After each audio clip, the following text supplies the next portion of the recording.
Sir, I admire your actually Sandeep Maheshwari spirituality thing, and I have since my childhood I've always wondered who am I, what am I doing here on earth, who are all these people. I've always inquired about these things, and through your sessions I have also understood that this is this body and there is this mind. But after that I don't know how to move forward. I have heard you say that what sees through me is the same thing that sees through you. So how do we know that what consciousness through me is the same as consciousness through you? How can we understand that? You are right now sitting in Karnataka, right? Yes. I am in Delhi. So the water in your body, is it different from water in my body? It's the same. It's the same. It's the same. Is there any doubt about it? No doubt. No doubt, right? Water is water. It's not your water or my water. So how come the consciousness be yours or mine? Consciousness is consciousness. The content of consciousness is different. Okay. The content of your consciousness, which we call as memory, the memory in your brain is based upon the experiences and the knowledge that you have acquired over your lifetime, which is different from my knowledge and my experience. So the memory in this brain is different from memory in your brain. So from the content perspective, we can call it there is a difference. But consciousness is not different. For example, there is a light which is illuminating your body and there is a light which is illuminating my body. So these bodies are different, but the light is the same. Is there a difference in light? Is the light in Bangalore different from the light in Delhi? The source is the same, which is electricity, and electricity is electricity. It's not Bangalore electricity or Delhi electricity. The difference is not in consciousness, because consciousness is everywhere. This is what needs to be understood properly. Consciousness does not come and go. For example, if we take out the eyes from a particular body, that body can no longer be conscious of the sight. But the consciousness is still there. Because if we put back the eyes again from some other person in that body, because now the science has evolved up to such an extent that we can do all these things. We can play with all these things, right? We can take out the eyes and we can put back the eyes. It's not as if we are changing the consciousness. Consciousness is still there, untouched. So consciousness is always untouched. Consciousness is the very ground of all this. Like consciousness is the very essence of this universe. Can we call the same thing as God? Is that itself God? That's a different concept altogether. One concept of God is that there is somebody who is more powerful than us, who looks like a human being, right? That is one concept.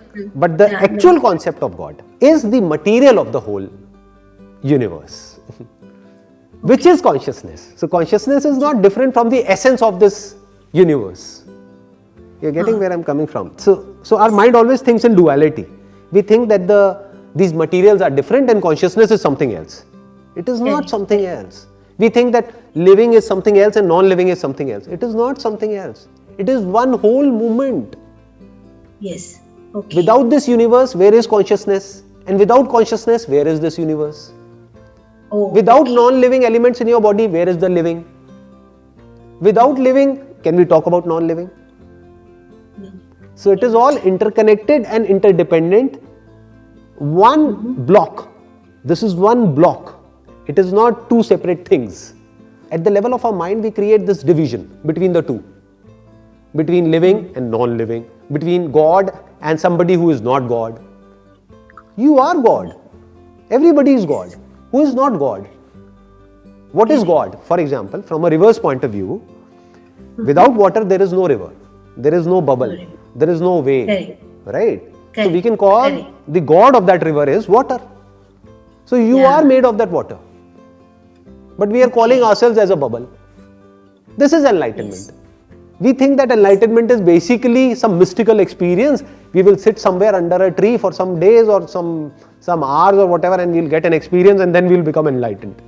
It's not that. Enlightenment means just to see things as it is. But Gautama Buddha experienced something, I don't know what it is, but maybe because people have seen them, they go into that ecstatic moment and they are in that for hours together, days together.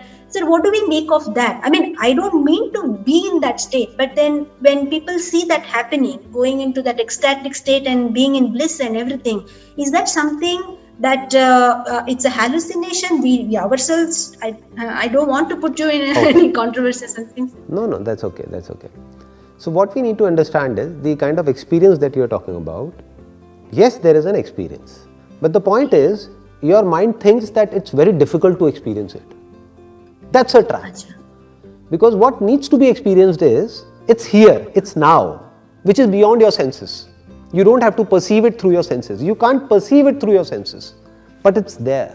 Is that sound of silence, sir? When we close our ears? Exactly. See, I will be very more, what my understanding of sound of silence, I will just share with you. When I close my ears, I hear this same sound. Right, any time of the day, night, but there is no other than just one stream, keeps on going anytime, and it is very loud, evident when it is quiet.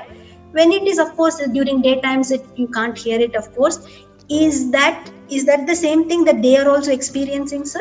That is the same reality which all the Vedas and all the Upanishads and all the religious scriptures are talking about. Everybody is pointing towards the same reality. So whatever the definition of God is that is there in your mind, that you have read it from somewhere, don't ask somebody to explain it to you. Just read it somewhere in any book and now relate it to the sound of silence. You will get all the answers. It's always there. It's beyond time. It's beyond space. Always there. These bodies will come and go, but it's always there. It was there before the creation of this planet. It will always be there. That is the supreme reality. There is no experience there for that matter. Whatever we call as experience, it's basically through the senses. That's what you call as experience. And when we give a name or we put a label onto that experience, we call that as knowledge. So it's beyond experience, it's beyond knowledge. Because it's not through your senses, it's not in your memory. The sound of silence is not coming through your memory. It's there, it's the reality. It's more real than whatever you are perceiving through your senses. Because whatever you are perceiving through your senses can be questioned. But the sound of silence can't be questioned. Because we are not perceiving it through the senses. You can close your ears, it's still there. Still there, yes. Yeah. And it can't be killed. You must have read somewhere, fire cannot burn it. Any weapon cannot kill it. So just think, what is there in this universe that can't be killed by any of the weapons, that can't be burnt by fire, because everything can be burned by fire. Fire can burn everything, except the sound of silence.